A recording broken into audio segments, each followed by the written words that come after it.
taught yoga as a lifestyle. It was what we ate, what we thought, how we interacted with our families. It wasn't just postures. It was a whole holistic lifestyle. When we learned asana, or when I learned asana from Walton Magana Baptiste, yes, they were the parents of Baron. And Baron used to be a little boy, little tiny guy, and he would come over and play with my son.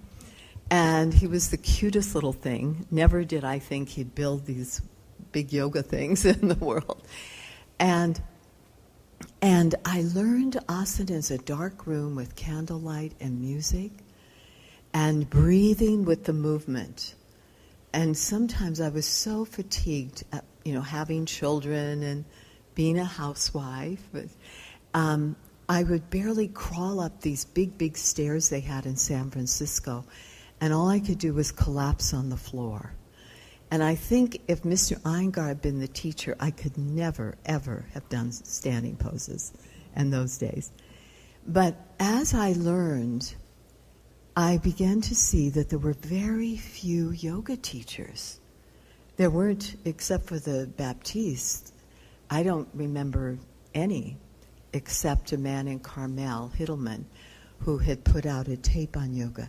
There were very, very few books on the market, and I was ravenous to learn more. So every time I heard of somebody teaching somewhere, I would bring them to the San Francisco Bay Area and use my home to organize talks for them. And pretty soon, I couldn't keep up with, I was asked to teach yoga, a teenage class. Oh my gosh. If you can teach for teenagers from 12 to 17, you can do anything. Because they would lie in Shavasana. We did meditative things, and they'd lie in Shavasana. If their hands touched, they'd start giggling and wiggling and, that sort of thing. Now we would keep them moving. But I thought, oh my gosh, I don't want it. When I was asked, my husband said, there was a call that came in from the recreation center. They asked if you would teach yoga. I said, I can't teach yoga. I've only studied it for 15 years. And it was the scariest thing I've ever done. But after that, it was so successful that they asked me to teach 40 adults. And then that led to being asked to teach more, and then more, and then more. And pretty soon I was traveling from Napa all the way around the Bay Area of California to give classes. And I would run home every day after class and fall on my knees and pray for guidance. There wasn't much guidance then. And so after a while, I started a teacher's training in my living room with 12 people who wanted to be able to relieve me at times when I couldn't be at the classes because of my children or whatever was going on. And then all of a sudden I was drawing swamis, mainly Shivananda from Rishikesh. And they started coming to the United States, and somehow they always ended up in my home. And one Swami came he took care of Master Shivananda the last 4 years of Shivananda's life. He was with him, attending to him. And he came to dinner from a Northern California commune. You have to understand, this was in the 60s. And he came to dinner one night, and he stayed for 2 or 3 years. And then, I had Swami Satchidananda and Swami Vishnudevananda, and I helped Swami Vishnudevananda. I drove him when he first found the yoga farm. I was there with him, and it was this horrible, rundown, ramshackle, terrible place with bats in the attic. And I said, Swamiji, you sure you want to buy this? Oh, yes, we're going to put a lake there, and we're going to build here, and we're going to do this. And by God, he did. He manifested his vision, which was just amazing. And then Swami Satchidananda came, and in those days, in the 60s, hundreds and thousands of people flocked to him. His long white beard, his beautiful long white hair. He looked like a cross between Jesus and Santa Claus, I always said. And I'll never forget when he was in my living room and we're doing a satsang one Christmas, sitting in front of the Christmas tree, and I had all these teachers convened. And one teacher asked him, she said, "Swamiji, are you a Hindu?" Well, there he was in the ochre robes and all of his mala beads. And he said, and he thought for a moment, and he said, "I think of myself as more of an undo." He said, in yoga, we're not really doing. We don't have to become one, the individual with the universal. He said, I think that we're just undoing all those things that keep us from realizing that we're already one. So all these wonderful little pearls of wisdom came to me over the years. And then it wasn't enough. I found that even though Swami Vishnu loved the asana and Swami Satchidananda taught some of that at that time, I wanted more in-depth training. So in 1968, someone put a book in my hand, and it was called Light on Yoga. And I couldn't believe that the same person doing the poses was talking about the philosophy. Because to me, I would do the asanas, and sounds would come through. I realized that every asana has a mantra. Every asana has a yantra, a design that goes with it. And it took me a while to realize those designs were manifestations of what we see as the deities. They were a subtler manifestation, and that the more it took a human form of the deities, of Shiva, Krishna, and Radha, that it stepped down the vibration. And then I realized that we were practicing in the poses. We were entering into these yantras, and we were doing puja. We were pujaris. It was just a phenomenal experience. But the teachers I had, I was a student of the originator at the California Institute for Integral Studies, which now it was known as Asian Studies. And Dr. Chaudhary was a direct disciple from Sri Aurobindo from India. And it was quite amazing, the studies we had there. And that's where I studied Sanskrit and the 125 forms of Vipassana meditation. We had incredible classes that weren't available anywhere else in the United States. So I didn't know at the time how blessed I was. I had an attorney husband who was very angry over all the people that were sleeping in our living room to be near these teachers. Over 150 people crowding in for satsangs. And when Swami Vishnu came back one day, and he'd always bring food, and his devotees, and they cook food and create lunches. And one day I invited 75 yoga teachers, which we had trained by that time, over to hear Swami Vishnu give a satsang. So we went out by the pool, and he started chanting. And pretty soon, the police cars showed up at the door. And they said, "We got a report from your neighbors that you're disturbing the peace." But by that time, Swami Vishnu had stopped chanting, and the police came in to this gathering, and everyone was meditating. And they said to my neighbor, who finally just couldn't handle all the cars and everything, and they said to her, "Lady, we can't do anything. They're not disturbing the peace. These people are not even talking."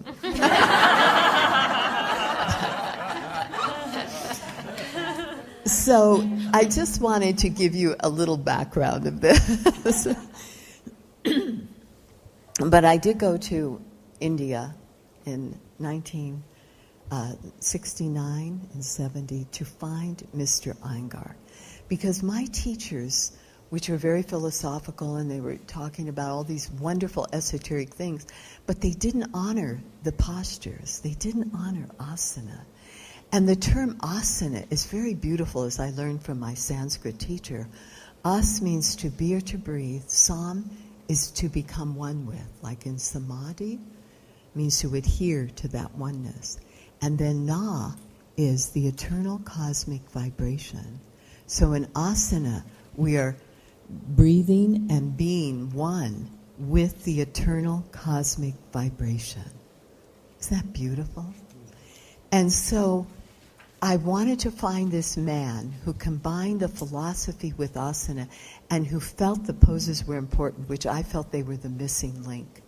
That it wasn't enough to sit in meditation if our spine was not strong enough to support itself. That there had to be a free flow between the brain and the spinal cord. And we studied anatomy, physiology, and went to Berkeley and looked at the cadavers, and we did all of that. But I thought, there's something missing here. You know, the cadavers don't show the flow of energy, do they? You know, you saw the body. So when I went to India, we couldn't find Mr. Iyengar. We asked everywhere. We couldn't find him. Someone said, well, I think he's near Bombay, where we spent most of our time. And the final day when we were supposed to leave, my husband said, okay, give up on Iyengar. He was getting really impatient. And then our host daughter had a yoga teacher who came that day. And it's really interesting to see this woman doing a headstand in a sari. You know, amazing to see what they can do in their saris. They're so graceful. And the woman said, I said, you really teach beautifully. And she said, well, I studied with a great master. His name is Mr. B.K.S. Iyengar. Have you heard of him? Well, I grabbed her by the shoulders. Tell me, where is he? So she put me in touch in Pune, which was a short plane ride, a 3-hour train trip from where we were in Bombay. We changed all of our plans, and my husband kept saying, this better be good. You know, he wasn't into much yoga. No. But I would drag him to the next guru, and he would go, but he would be very upset. Anyway, when we got to Pune, after circuitous routes, I don't know if any of you have been to India and know what that's like. When you ask directions, someone says, it's over there, so you go there. And then you ask directions again. Oh, no, it's over there. So we finally, through a series of miracles, finally found the people that were going to take us to Iyengar. And when we went in, he was only living and teaching in a little tiny kutir that was like, oh gosh, maybe not even half, maybe less than half the size of this room. And he had a little bed in a little room, and then the other room, which would be the living room, is where he taught his yoga classes. And he could only get 7 or 8 in the classes. And when we came in, unfortunately we were a little late, and he was working with the students, and I remember this one man in Paschimottanasana, and Mr. Iyengar said, do you see the distance? He said this to me later in the years. Do you see the distance between your upper and your lower body? And he said to the man, I am going to close. That's the distance between you and God. I am going to close the distance so you will see God. And he jumped on his back. And he went up and down his spine with his feet. And my husband looked at me and he said, if you study with him, you're going to go home on a stretcher. You know? And then somebody said something, and the man said, Mr. Iyengar, I love to feel the pity-pat of your little feet upon my back. And Mr. Iyengar broke into this smile as he jumped off his back, and everyone laughed. And then I realized that was the way he taught. That was his methodology to bring someone deeper into a pose. And then when we met with Iyengar after, I invited him to come to the West Coast to teach teachers in California. And he said he would. So you cannot imagine how thrilled I was to talk to him about the philosophy and about this and that. And then in later years, I was very close to him. He would stay in my home. We traveled together. I would demonstrate for him. And in Harvard, I was demonstrating for him with 200 yoga teachers. And I was in Virabhadrasana 2. And my upper thigh was not low enough for him. And he was way across the room, and he said, Rama Jyoti. And then you knew you were in trouble. He said, how many times have I told you? And I saw this big plank sitting there, and I just knew what he was going to do, and he did. He picked it up, marched down the room, and he slapped this plank of wood right on my thigh. And the thigh was red, but I did not feel one little bit of pain. It was amazing. And the teachers were horrified. They made a mental note never to study with this man. And it was an amazing experience, because then I realized when a person stretches their hand out in their pose, he would come by and he would, if the hand was like this and lax, he would slap the hand, and all of a sudden the hand would come into that incredible position. You could just feel the pranic flow go out through the fingers. And he said, I'm not slapping your hand. I am awakening the intelligence within it that has gone to sleep. And then through the perfection of that alignment, I really we were in yantras. We were doing yantras. We were creating these geometrical patterns. Like if you take a square in sacred geometry, the energy is static. But if you take a diagonal line to that square, you enliven this energy. So guess what posture that is? Triangle. Well, keep going. The side angle, Parsvakonasana. So I realized that we were creating these patterns with our bodies. And we were learning to expand our consciousness, not just shift it from one point to another, but we had to live in our little toe on the earth and live in the fingers that were extending to the heavens simultaneously. So I was really taken with that. And I felt every yoga teacher that we had by that time. At one time, I knew every yoga teacher in the United States. It's not true anymore. There's so many, hundreds and thousands now, I think. And it's become competitive, where in the beginning, we would support each other, and we would help each other, and we would be there for each other. We never competed, and that was part of the yoga aspects. But usually in those days, I never put myself out to teach. I only went, my motto was, only go where you were asked, where you were invited.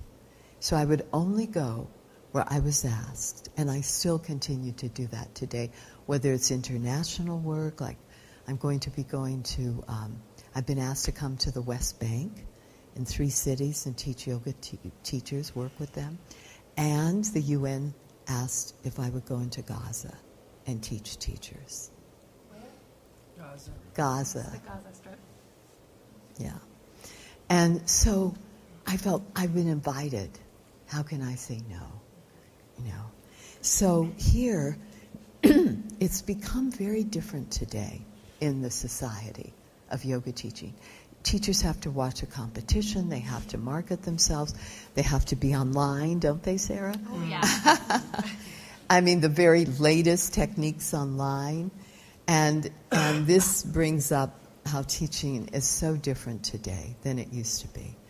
Not only about where you go. I always had a saying that, you've heard the phrase, when the disciple is is ready, the teacher appears. Do you remember that? The guru appears. I had a saying, when the teacher is ready, the students appear. And I felt we will draw to us the quality of students that match our particular own vibratory, our vibration. I hate to use that word, but it's true. And that we draw to us the people who resonate with what it is we're giving them. And then I began to see over the years, teachers couldn't keep evolving in their work because their income, their livelihood, depended on the income from their classes.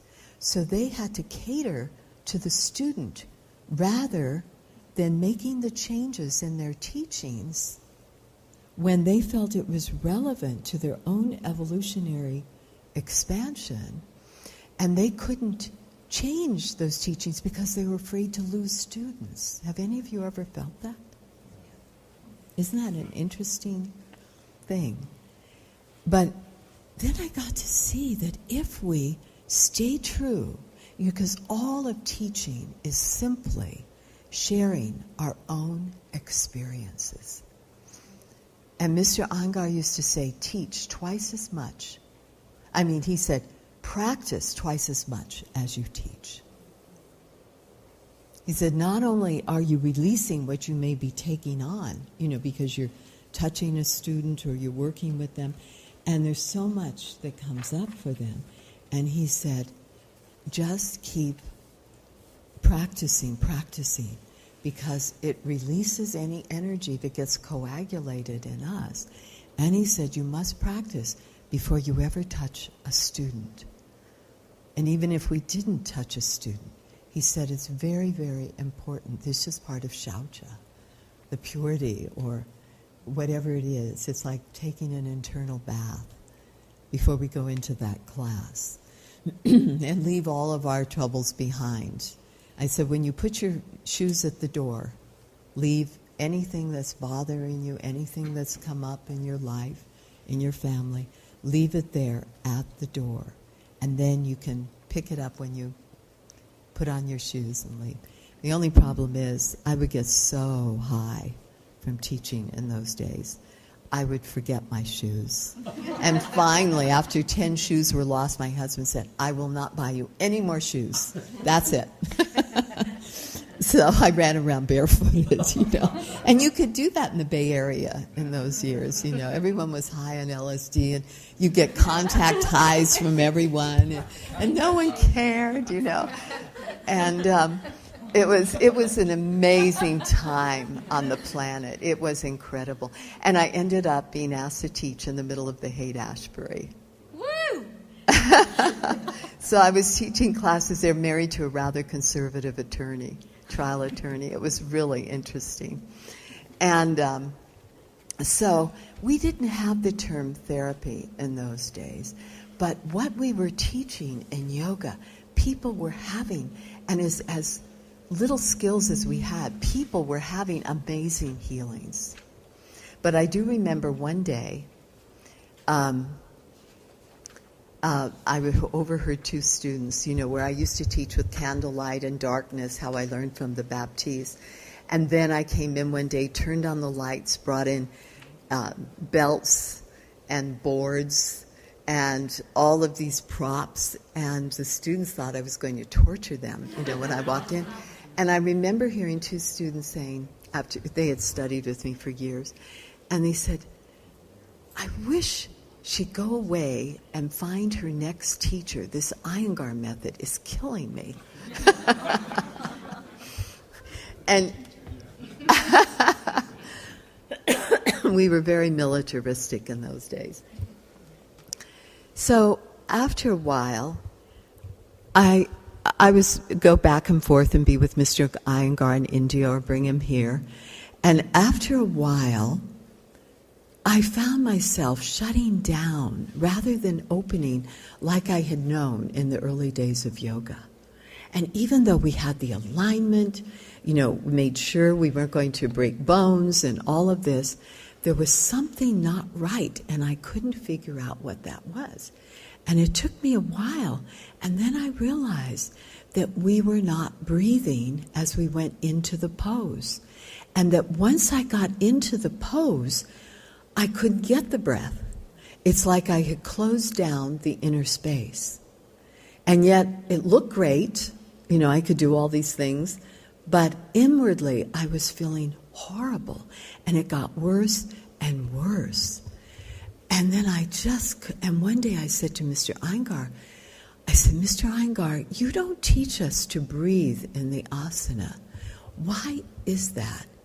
And he said, first you get the pose, then you get the breath. He would separate pranayama from the poses.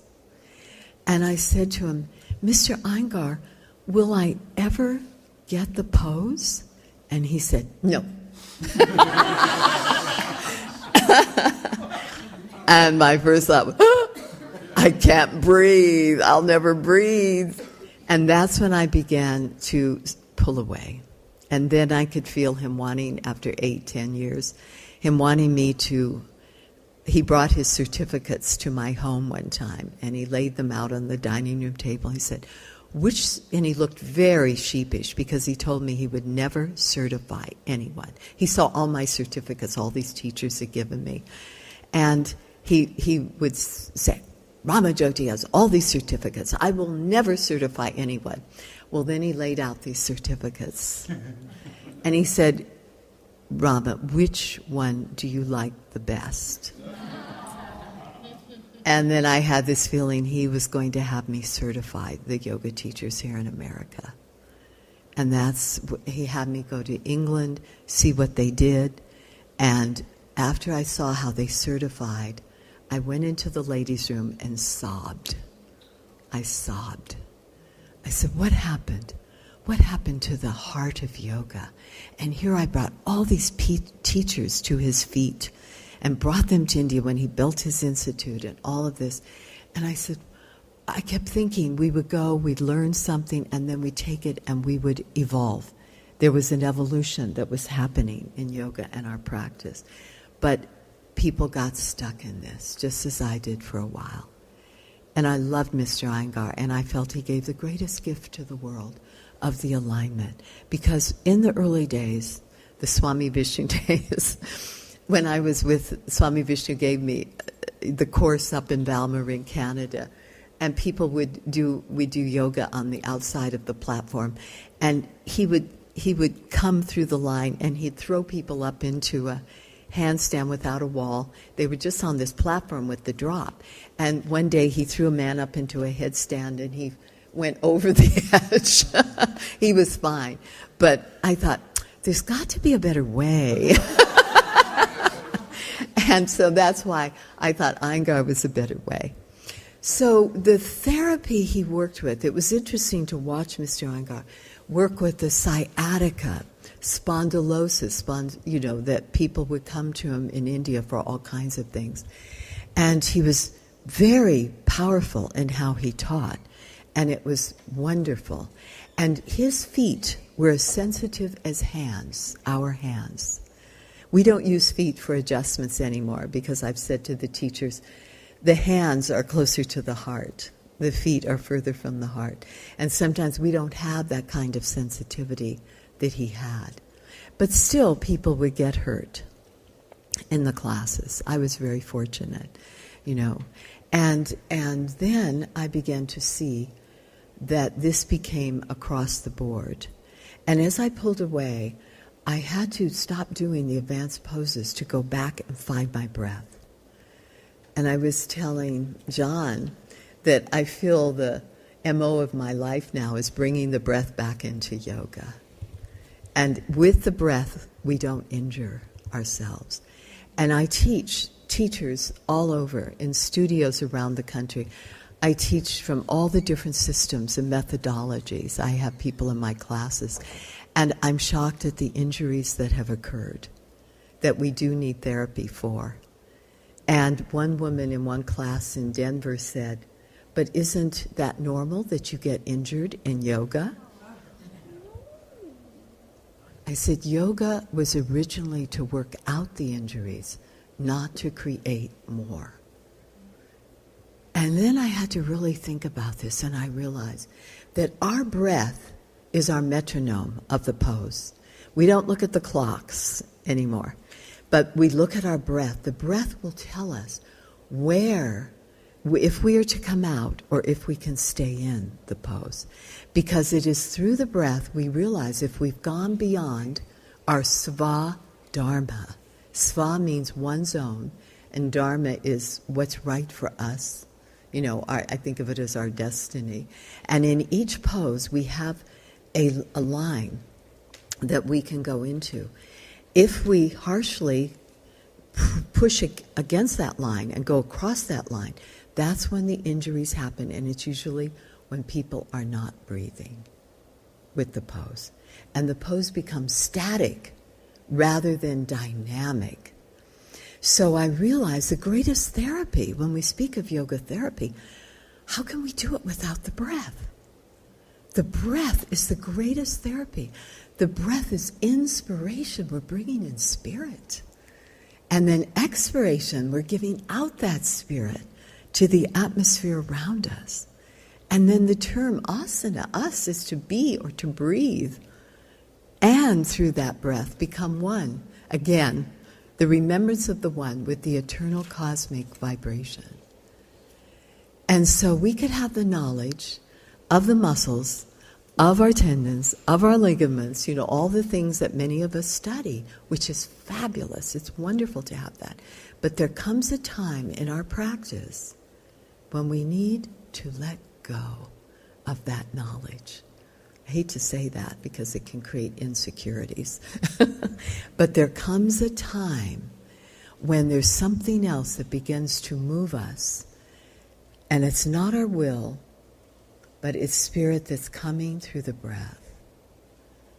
So the original asanas came out of the awakening of the Shakti.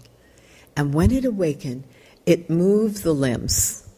And it moved everything, you know, and moved.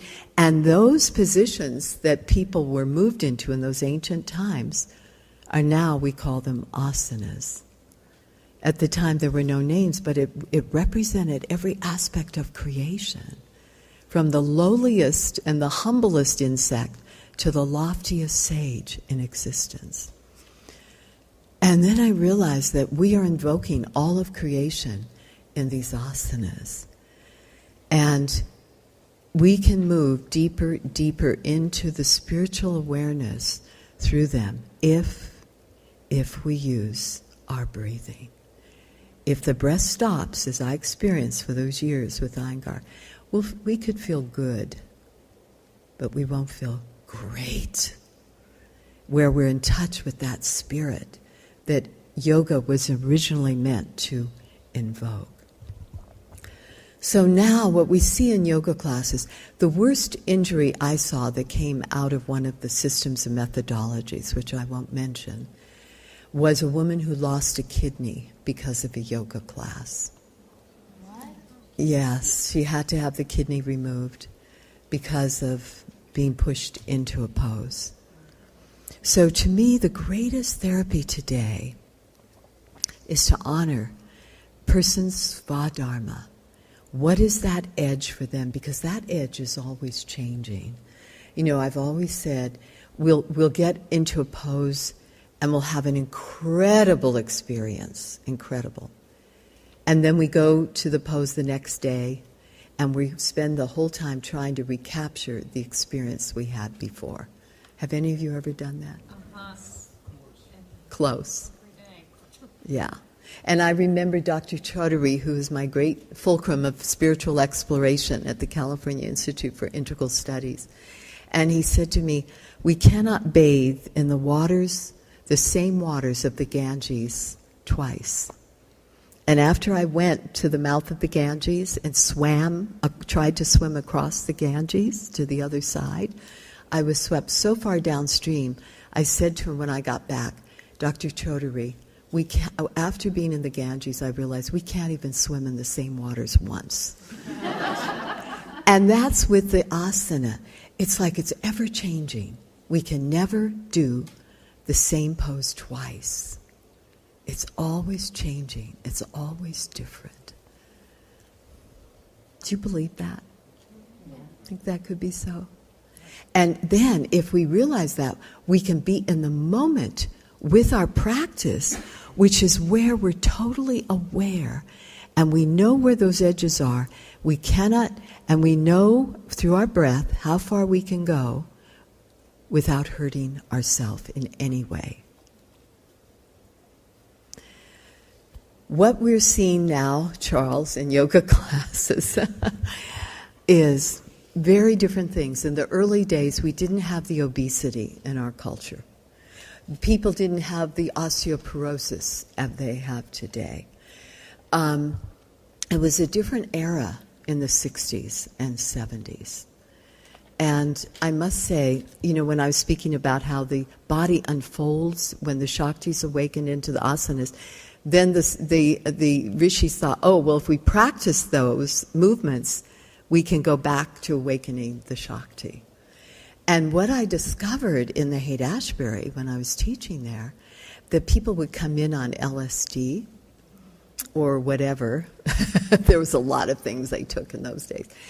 And this one woman was amazing. Her body, she was unfolding. She could drop back into a back bend, the whole thing. And yet, when she wasn't on whatever drug it was, she was so stiff she could hardly move. And I began to evaluate that. And I thought, is that stiffness our mind? Is there something in us that holds us back because we think we can't do it?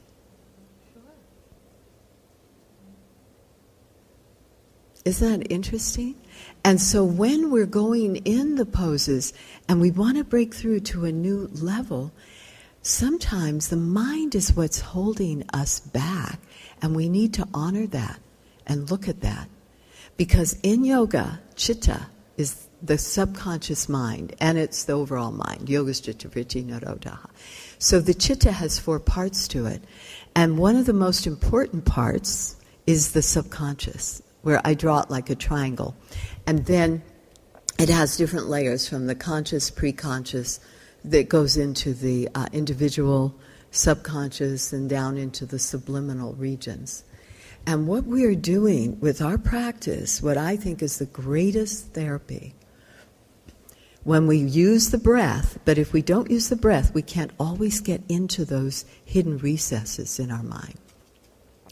And if we use the breath, we will go deeper and deeper and draw up what we call the samskaras.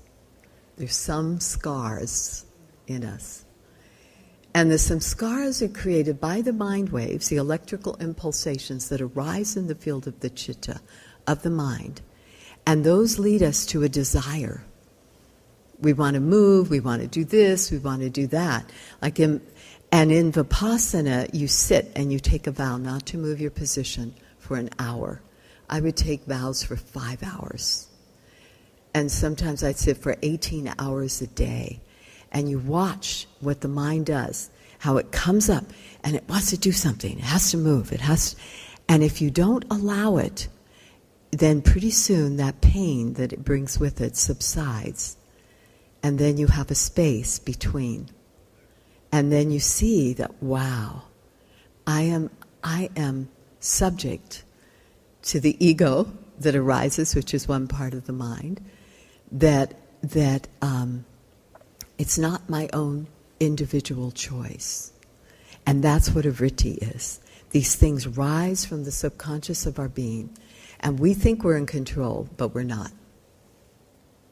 But when we sit and we learn to be still, all of a sudden we see the understanding of where they come from, and then the mind can grow more still, which is the essence of yoga.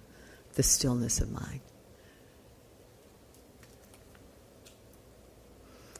And the wonderful part of the mind is the buddhi mind, which sees differences. As Molly was doing in her class, can you just look at the body?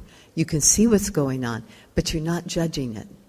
Now, if our ego enters in, we compare the differences. And that becomes a form of criticism, judgment, etc. Oh, this is a good posture, this isn't a good posture. But if we hold it from this higher strata of our being, from the buddhi mind, from bodh, which means to know, all of a sudden we can make connection and with a person from that buddhi state of mind without any judgment. And so in yoga, this is true in every part of our life. The people we interact with, there's all these differences. Can we honor all the differences and not compare one with the other? Or sometimes our inner mind is saying, why can't you be more like me? And if you're not like me, this is a problem for you. So these are all these different aspects of the yoga, and I feel the greatest therapy is bringing these up to the surface. Where one day Mr. Iyengar said to me, he said, it's very important that we allow the samskaras that are stored within us, and he said especially the basin of our pelvis, to allow those samskaras to arise. He said, because the invisible must become visible before it can be eradicated. And I use the word transformed. That we cannot sit in meditation if we have a storage in our subconscious. But the asana helps to release that, so those impressions that are in our subconscious, positive or negative, will come out, and once we see it, or feel it, or taste it, or smell the scent associated with it, or hear the voices of the past that have been stored within us, when it comes out, there is an instant healing if we get it up from the roots. To me, that's therapy. And we're never given more than what we can handle. We are our own therapists, and we will be able to evaluate those memories, that the storages that go back beyond the womb for some people, and amazing, miraculous healings begin to occur. There's one man who was doing the practice, and he had a memory that went beyond the womb of something he had done and said to others, and he was holding some tremendous grief from it, and he had had severe bronchitis and coughing spasms every day. Once he got in touch with the memory, all the symptoms disappeared. So we treat symptoms until we can get to the cause. And when we get to the cause, which is already stored within us, the symptoms are gone. My mother was one of the first reflexologists in the nation, and she always said the subconscious was in the feet. And she had one of her patients, she was working on his foot, and he had epileptic seizures from the time he was 5, and now he was 25. And they tried everything, nothing would work. And she was doing her foot treatment on him. He came weekly. And somehow she got into some deep, deep area in there. And all of a sudden, and I was a little girl and I was in the room when this happened, his body jumped off the treatment table and fell on the floor. Well, it seemed like this was horrible, this was terrible. And he got up and he said, I just had a memory. It was like I relived it, of a golf ball hitting me in the side of the head when I was 5 years old on the golf course with my father. And the father came to pick him up, and he confirmed that. That's what happened. But from that day on, he had never had another epileptic seizure.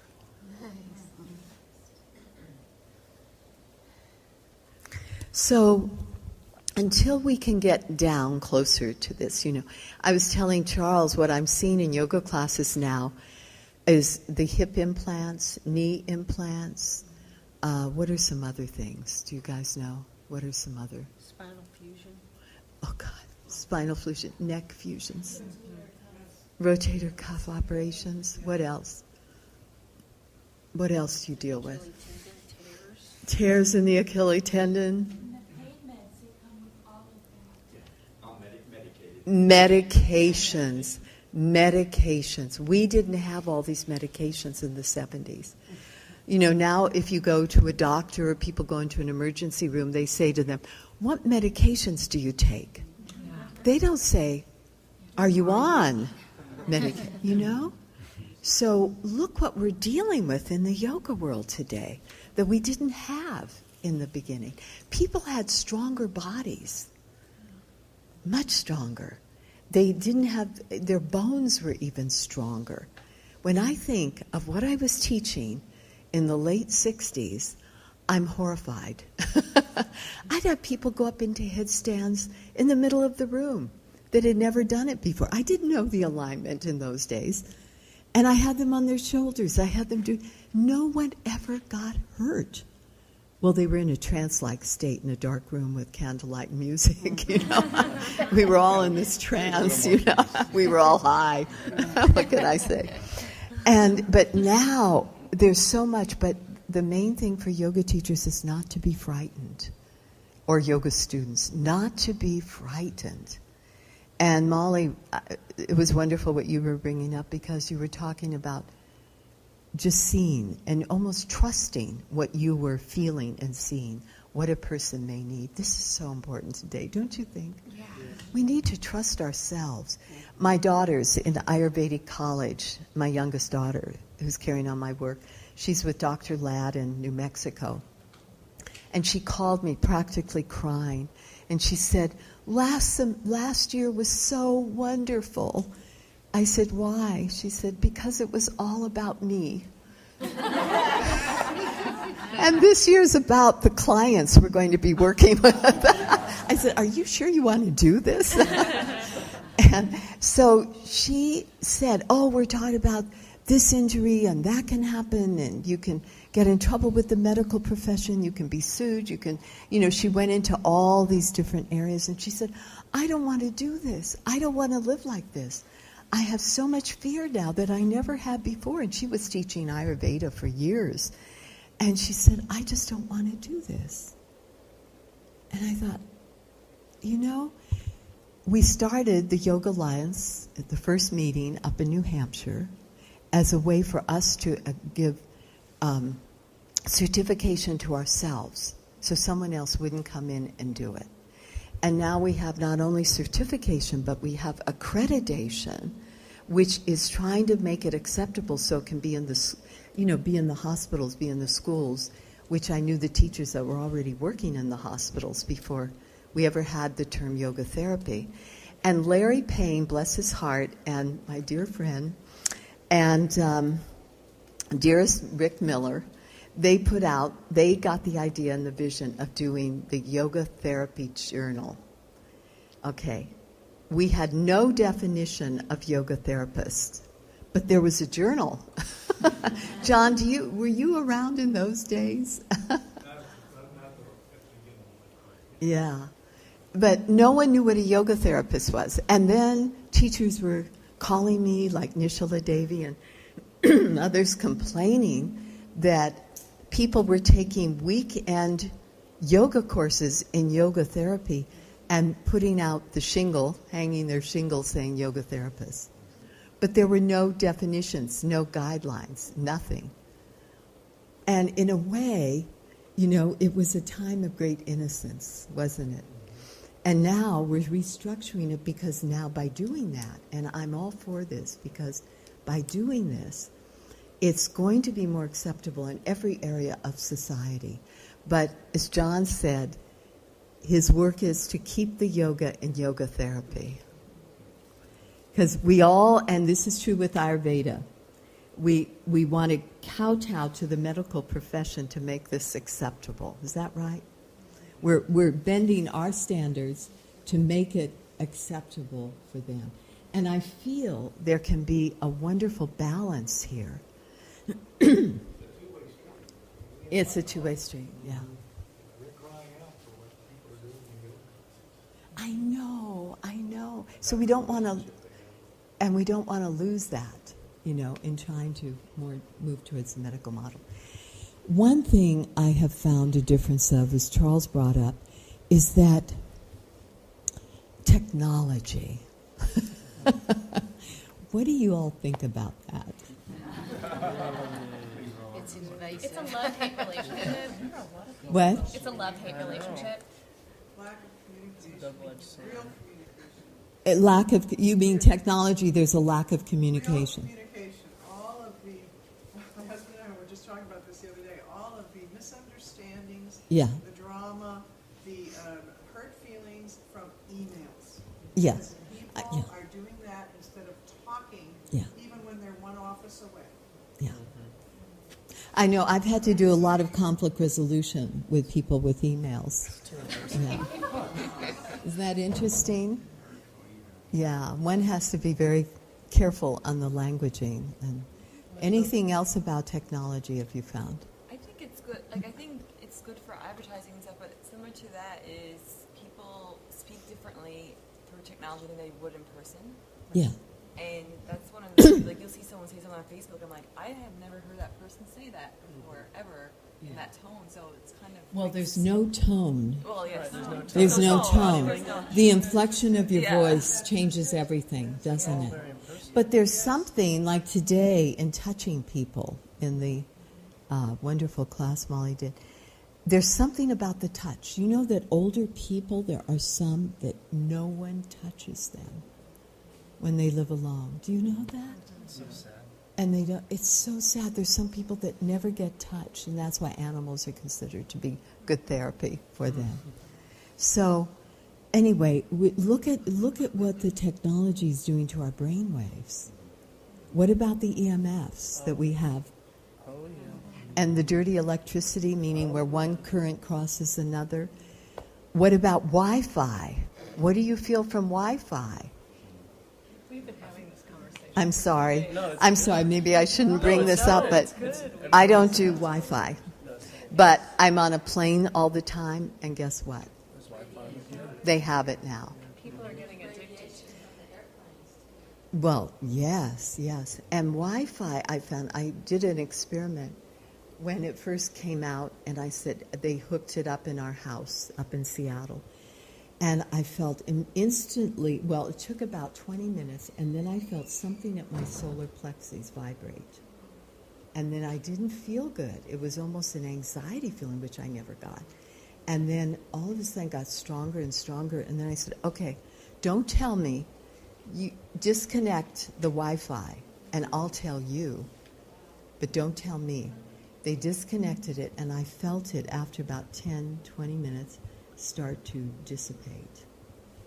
And we have more anxiety today than ever before, anxiety disorders. Multitasking. What? The multitasking. Yeah. So could you talk about attention span? Because it seems to me that attention spans are getting shorter and shorter and shorter because advertisements now are flickering at us. Yeah. And with younger kids, and that's the exact opposite of yoga.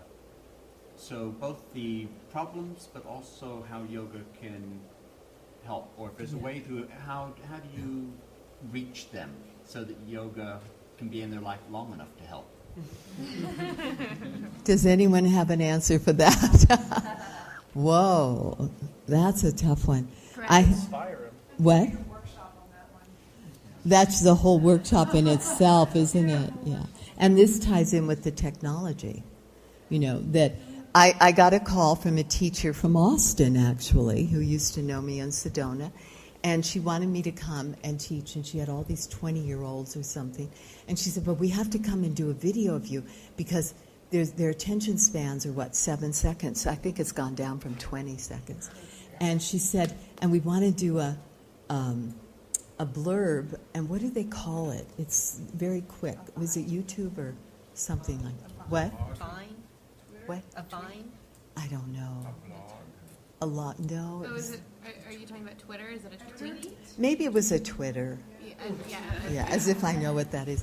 So I say I'm a dinosaur. I'm a technological dropout. But I do have other people that do things like that for me, you know, and I worry about their brainwaves, you know. So anyway, she said we want to just get only 20 seconds, no more. And they were going to come up and film me doing something or speaking, I don't know, something, because she said the 20-year-olds that we want to attract in their 20s, they have a very short attention span, and we need to play to that attention span. I thought, I don't know if this is my audience. I have to think about that. We have to really think about that. And then I was invited to Salt Lake City to work with people in their 20s, 21 years to 28 years old. And do you know what they wanted me to teach? The sutras, especially the part in first chapter, on the different levels of samadhi. Isn't that incredible? I was Salt Lake City. I was so inspired by that. And their attention span was long. You know? Lovely. And I thought, isn't this so? It depends on where we are with it. So there's that. And then we have all of the things we're working with him. What surprised me the most, Charles, was how many yoga teachers have had hip implants, hip replacements. Crazy. And I thought, what is going on? Does anyone have any idea? Yes. What? Overuse. Maybe it's Too overuse. many classes, trying to make money teaching too many classes. Yeah. Doing too many, like, when you're in the middle of a pose, because I have a yoga teacher who was telling me about this.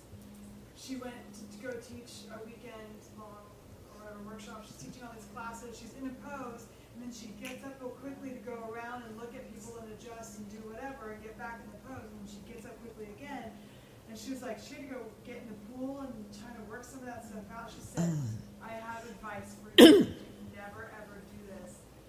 And I know that a lot of teachers have tendency to stay on the mats rather than using our other tools like voice and stuff. Like And, what? Like our voice. A voice, you know, yeah. Descriptive Yeah. teaching as well, especially if you're people you know. But Yeah. when you demonstrate everything, that's hard on you and your body. So, Well, especially if in demonstrating, you demonstrate with one side, and then you get up and you're going to... Sometimes it's the same side. So that becomes your weaker side, even though it's the most flexible. Is They that... demonstrate the wrong way. Too. Like, Yeah. don't do this, and then they demonstrate it. Yes. Yeah. Do that.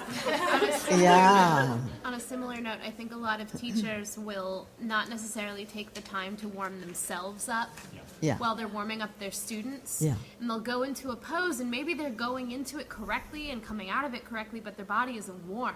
Yeah. And they want to I think there's probably in a lot of cases, and even oftentimes in my case, there's ego involved. It's hard to get away from, and so you want to do the pose and you want to do it right, and you want to make it look good because you're in front of all these people, and so Yeah. when you do it and you're not warm, your body's like, you stop that. How many of you have experienced that? Where sometimes you see the little shred of ego enter in, and you really want to make it look great. Especially balance Just a little poses. shred.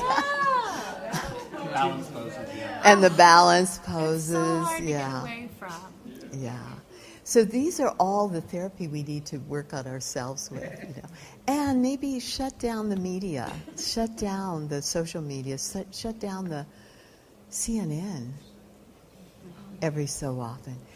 I was in Sedona. I have a little bungalow there, and we don't have TV there or anything.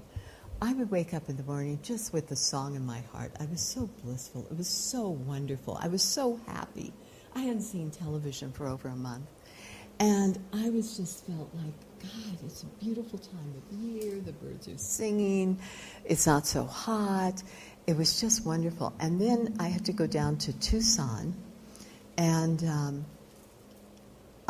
my friend had a TV, and I hadn't seen the news for a long time.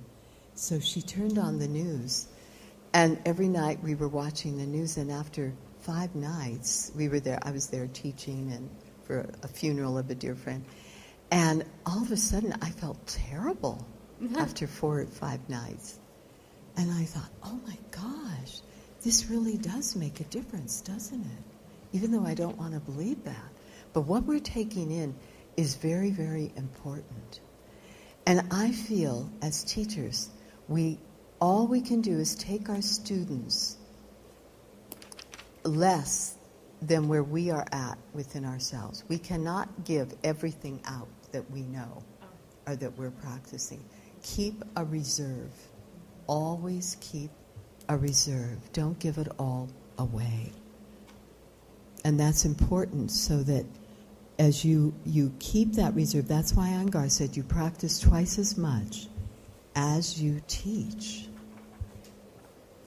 And in that, I wanted to mention this. You know how the tears, the wonderful healing tears, can come up in students? Have you had that happen? Yeah. And I discovered, why has it happened with some teachers and not with others? Why do you think? Many times when people are start with the teacher, they're practicing yoga, they get to the deeper samskaras inside of them, and the tears begin to flow. Have you ever had that experience? Yes. Like when I was taking a yoga class, and yeah. Yeah. And then what happened? I don't know.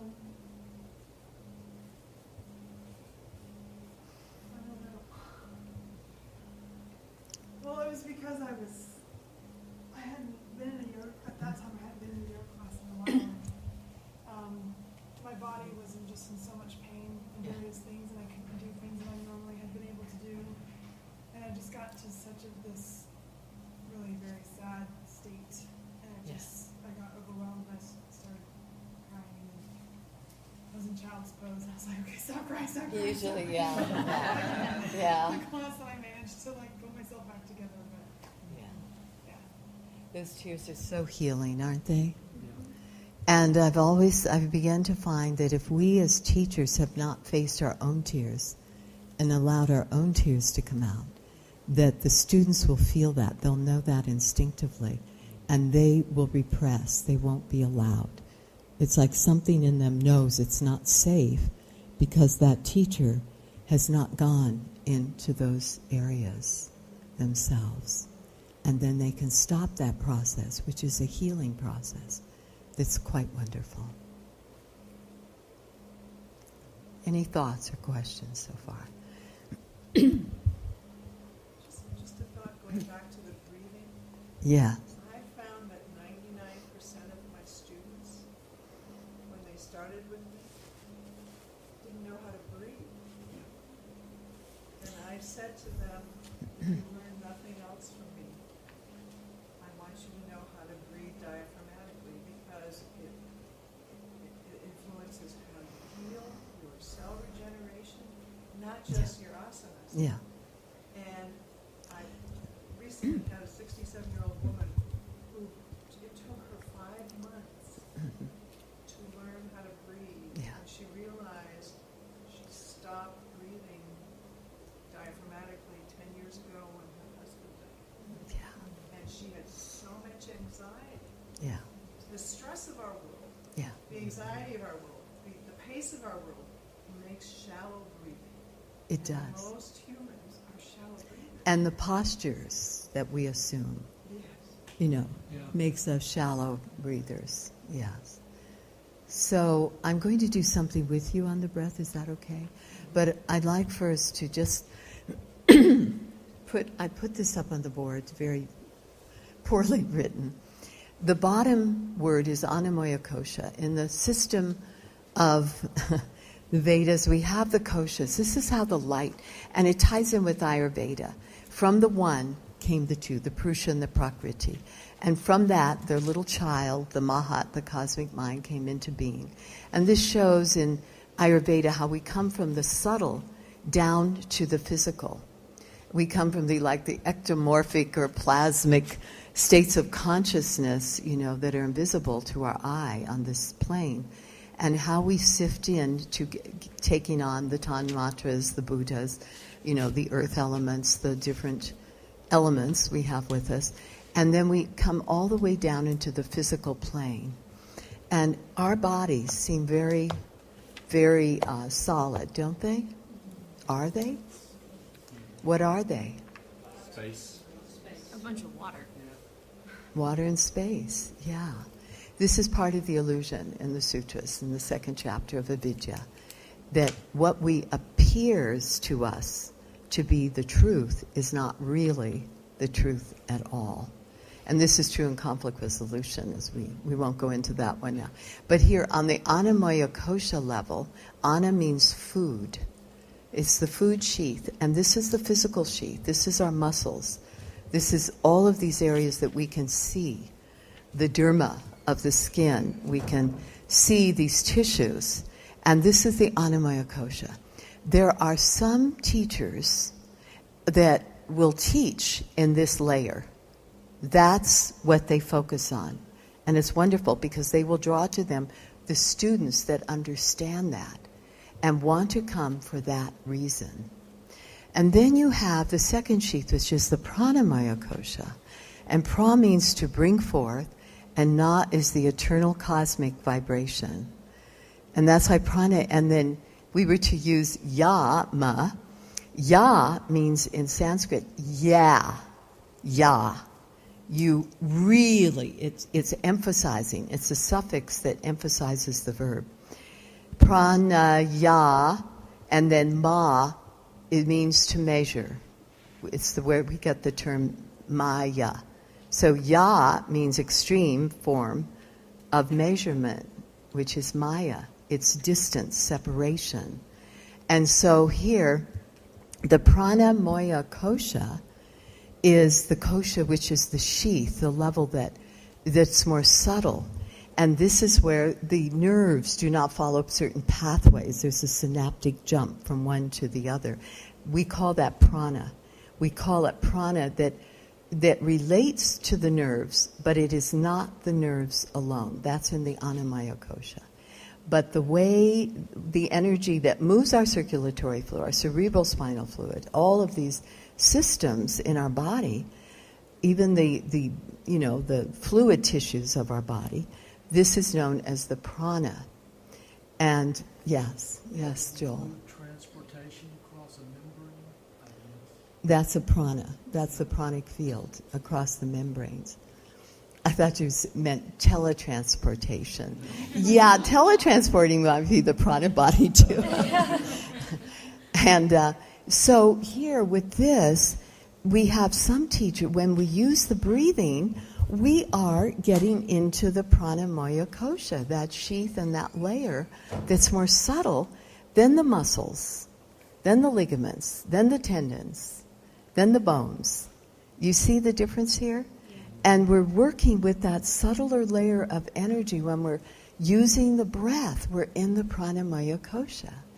And then the pranamaya kosha, and I'm teaching pranayama tonight after dinner. and then the pranamaya kosha is what leads us to the manamaya kosha, which is the third one up, which is the mind. And we still the vrittis through the breath. So you see, if we practice do our practices without the breath, we're only staying in one layer, in the Annamaya Kosha. And this can be very helpful for some people. But if we can go a little bit further and bring the breath into our practice, whatever way we're breathing, I do a different way of breathing than the traditional now. But then it's very powerful for coming to the mind waves and calming the mind, and no matter what's going on in our society, disconnect now and then from whatever you need to, and just go into that, from the prana into the mental layer, and you'll find that peace in the midst of the storm. Whatever's around you, you'll start to find that peace as the waves start to slow down. And when the lake of the mind becomes still, we can see our own reflection, which is the divine. And then from that, of course, I won't go into the other two layers, but Vijnana is the bhakti. The Vijnana layer is the heart center. It's where we are offering to the divine through that. And then the Anandamaya Kosha which means a bliss. It's Ananda. Nanda means happiness, like the bull of Lord Shiva. And means not. So if you say Ananda, it means not happy. So if you say Ananda, it means happiness, superlative happiness, bliss, joy. So in the Anandamaya, then you have this, you move into another state. You can experience all 5 of these koshas, these states, in one asana. And who taught me that was Mr. Iyengar. I was in India with him, and we were in a tortoise pose, and the little boy, Adil Pakyavala's brother, the family worked with Mr. Iyengar, and he was in a tortoise pose, and he was 12 years old, I think, and Mr. Iyengar took us into the next pose, but the boy was still in the tortoise pose. And I looked over at him, and I was so concerned, and Mr. Iyengar came over and he said, "It's okay." And he said to me, he's in samadhi. And then he took the boy's body and he slid it on the floor under a table. And the boy never came out of that state. Never came out. No, well, at the end of the class, sorry. He died in the floor. What a great way to go. Teach that class? Yeah, we do. And that's when it triggered in me. Wow. I had that experience in the early days of yoga when I was in a headstand in the middle of the room before Iyengar, and all of a sudden I lost consciousness. I didn't know who I was, where I was, what I was, but all was, all is. And it was like this great homogeneous feeling. I was in bliss. It was just incredible. And then the awareness started coming back to where I was or had been. And I thought, oh my gosh, I was in a headstand. I'm probably crumpled up on the floor. And I came out, I was still in the headstand. That's the difference between sleep and samadhi. I was in, probably, according to my teacher, the first stage of samadhi. And then later, Mr. Iyengar confirmed these things for me, that we can enter in through all the Ashtanga yoga parts and go into that first stage of samadhi, Savikopal samadhi, in an asana. Isn't that incredible? In one asana, we can experience all the way from yama to samadhi. From yama, niyama, asana, pranayama, pratyahara. And it's very difficult to tell when we're in the pratyahara, but I won't get into all of that. That's sutras. But it's fascinating to see that we are practicing the Yoga Sutras and Ashtanga Yoga in every single pose. And we have that ability. We don't have to practice the postures and curb the restlessness so we can sit and meditate. The meditation is in the seat of the pose. And the other day I said that about dhyana, which is meditation, where the subject and the object of dharana become one. That what I learned from Mr. Iyengar was the upper body could be the subject. Okay, the lower body is the object. And as you're moving towards the subject and the object, and as they, even in your own mind, you don't have to touch, in your own mind, as you're coming closer and closer, as they come closer to one another, again, it's that fusion, incredible fusion that takes us into that meditative state. Of the upper, the lower, the subject, the object, the individual, the universal, the Atman, the Brahman, all of that is within the asana. And asana is that form of worship. Then you're in the Vijnana Nadi. When you take your practice with that devotion, you are even refining these koshas, these layers within our being, even more so. And then we may experience that ananda, that bliss that can come when we feel that fusion is held for 12 breaths or 12 seconds. And I think tonight I'm talking about the pranayama, and I'll talk about the Kevala Kumbhaka that is phenomenal, where there's a fusion that comes with the in and the out breath as we refine our breath more and more. And I'm not just talking from reading or anything. I love to have the experience and then read about it, because then I know it's not a suggestion. So this is just to give you an idea. And some teachers will teach on these different levels. And spiritual healings that happen, they're coming from the Anandamaya Kosha, from the Vijnanamaya Kosha. So some people will experience this very subtle healing in their spiritual body, and it will come down and reflect in the physical body. And sometimes we may have a healing at the physical level that may then run up the chain into the subtler level and bring us into a more devotional element of yoga than we've ever experienced it before. So it's just to be open to receive whatever the experience of our practice in that moment may give to us. So, how much time do we have? 10 minutes. Okay, stand up.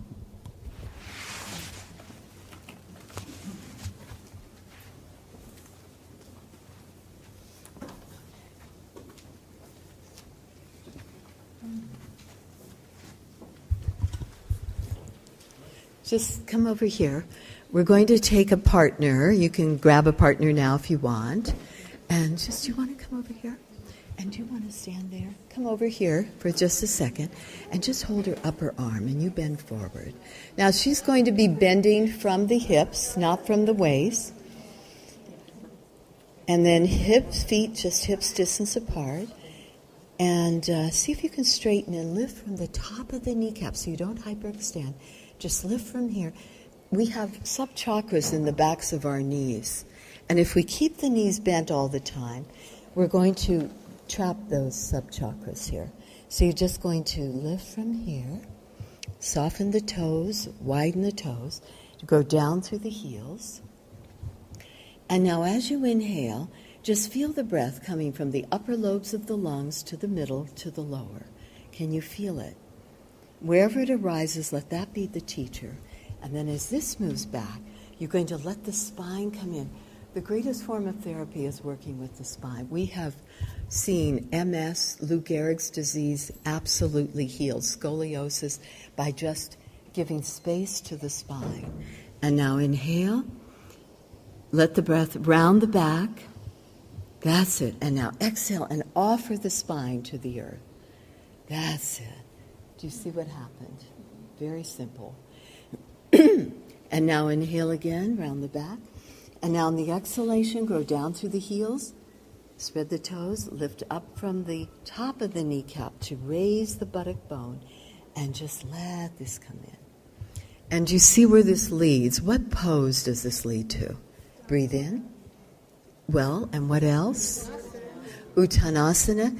And the word ut means upwards.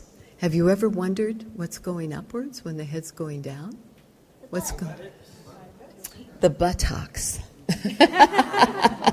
So the ischial tuberosity. Oh my gosh, this is an incredible area. And I never, I've had all these Kundalini experiences over the years. And I had this one where I didn't know that the base of the pelvis was so powerful. And the energy, the electrical energy it puts out. And the ischium and the ischial tuberosities are very important. Mr. Iyengar used to say, he said, your ischium is lying in darkness all day when you're standing and sitting. Now, let your buttock bone reach for the light and let it shine in every direction. So here, as she's moving on the exhalation, and she can bring it down. And now, she can come down into the pose. Now, put your hands on her back and just breathe wherever the breath comes up with your partner's hands. And now exhale and release. Let every vertebra of the spine go with the gravitational field. And then let your buttock bones shine like the sun The rays in every direction at the same time.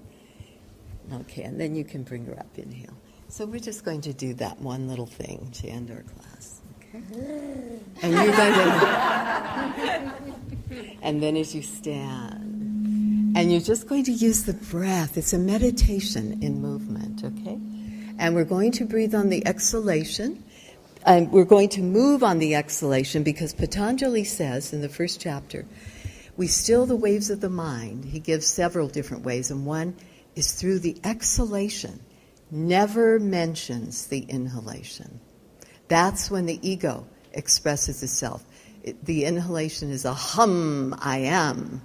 And the name for the ego in Sanskrit is ahamkara, I am doing. So we're allowing the pose to be done through us. We're not using self-will to do the pose when we exhale. And we move in an egoless state.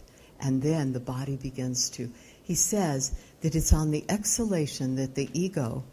It's a commentary, ancient commentary. The ego unravels itself. Isn't that a great word? The ego gets unraveled as we exhale. So if we move into the pose at that moment, it's incredible, the sensations. So let's take a partner and just hold their upper arm. Feet hips distance apart. We're not going to worry about where we're breathing right now into the lung. And just make sure the vertebrae are not protruding.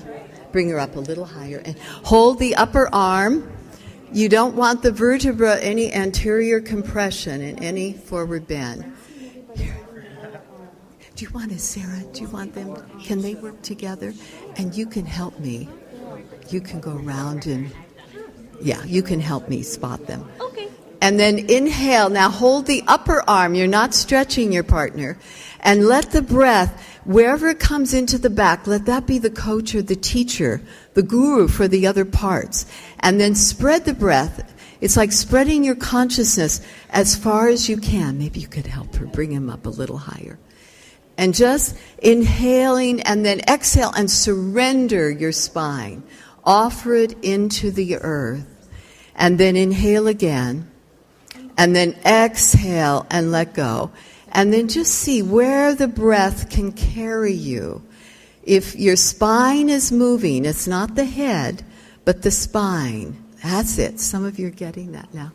And just let it bring the fingertips down to the earth effortlessly. Effortlessly. And just slowly, when your partner's ready, inhale into the back and exhale. Let the spine surrender itself. And here you're surrendering the upper to the lower body in the oneness of yoga, the Brahman and the Atman to the Brahman. And then just touch their backs, partners, just gently. And then breathe into your partner's hands. And then as you exhale, just elongate vertebra by vertebra. You're offering your upper to the lower body. Relax the neck. Soften the neck. Grow down through the heels.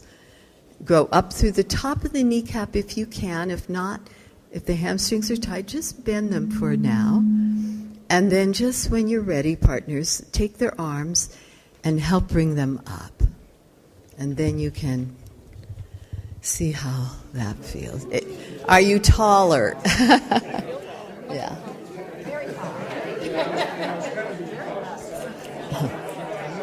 See if Charles wants to do the... I'll help him. Let's see.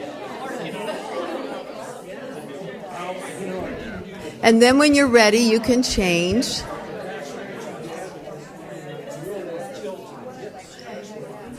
Every time you breathe in, let the breath round the back, not the mind. So we're in the pranamaya kosha now. We're allowing the breath to move the anamaya, to move the physical body. And every exhalation, let the spine offer itself to the earth, elongating vertebra by vertebra. We should get taller as we get older. I've gotten taller. And then just inhale and just allow the breath to move the back.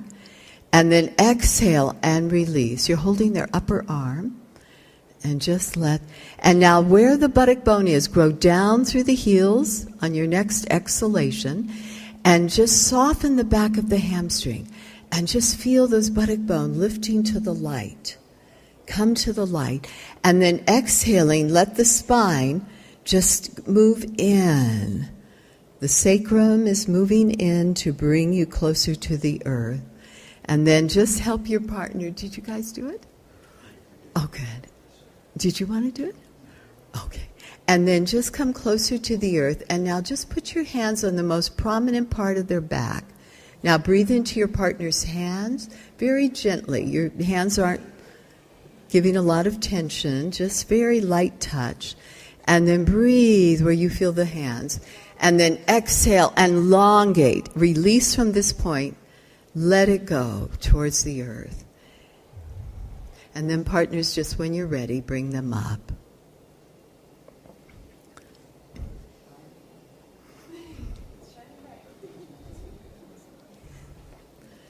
And then just as you stand, grow down through the heels, grow up through the spine. See if you feel taller. Okay.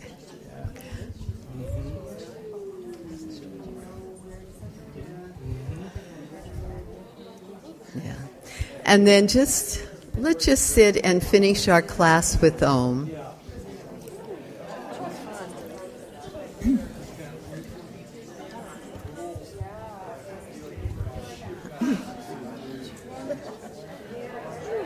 When you're ready. Rama, is this your second year to come to the Third. third? Yeah.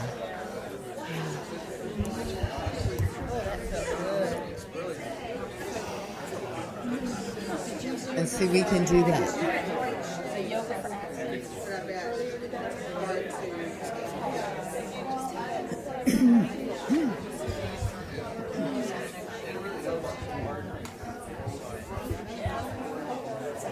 And when you're ready, just sit as we close the class.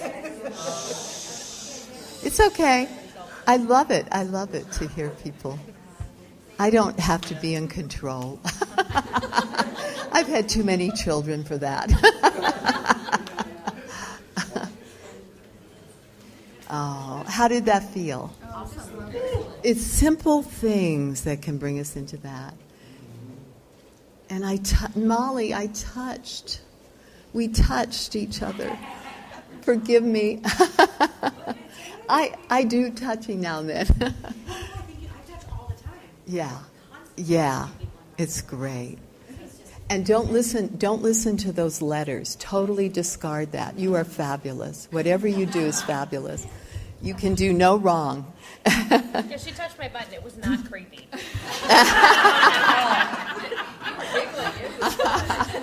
Oh. Like, Rama Vernon thinks I have a nice butt. Like, Those buttock bones will shine like the sun.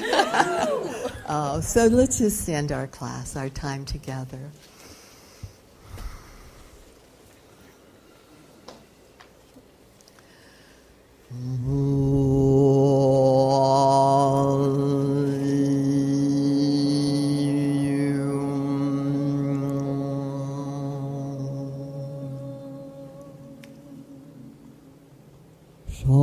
Shanti. Repeat. Shanti. And just feel that peace within yourself, every part of your being, every kosha, all the doshas, every aspect, from the physical to the spiritual. And hold that balance, whatever the condition may be, hold to that. And see yourself sitting in the center of all parts of your being, feeling them fused as one. Shanti.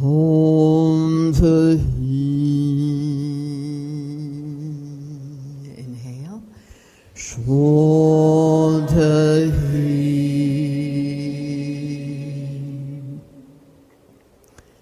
And now feel that peace, that Shanti radiating out to everyone in your life, to all your colleagues, to everyone in this room, in this center, in this conference. And feel that peace, especially with those with whom you've had challenges in the past. As you heal it in your own heart, they will feel it even beyond this world. And just hold to that for a moment. Every phase of your life, every part of your work, and hold to that peace. Whatever have been the conflicts, hold to the peace that already is. Shantahi.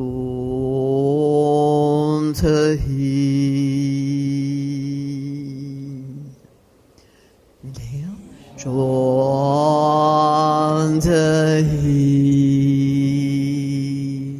And the prolonged sound brings us into expanding beyond ourselves, our lives, beyond the borders of our country, to embrace the oneness of all beings, sentient and insentient, beyond every border, boundary we've set for ourselves, or that which we have been influenced by others. We're transcending, going beyond. That is the Tan that is in our names of the poses. It means going beyond self-imposed limitations. Tan, Utan. And just feel that, and you're just expanding that awareness to the front, the back, the right, the left, the base, the top. Feeling the inner and the outer. And can you live in all these parts simultaneously? And hold to these parts like a vast, giant circle as we embrace the globe. And let the Om reach to the farthest corners of this world. Inhale.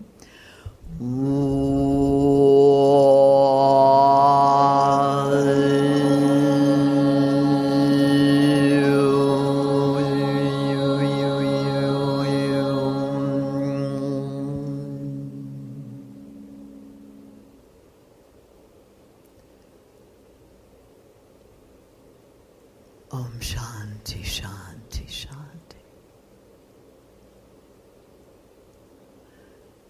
Namaste. Thank you all.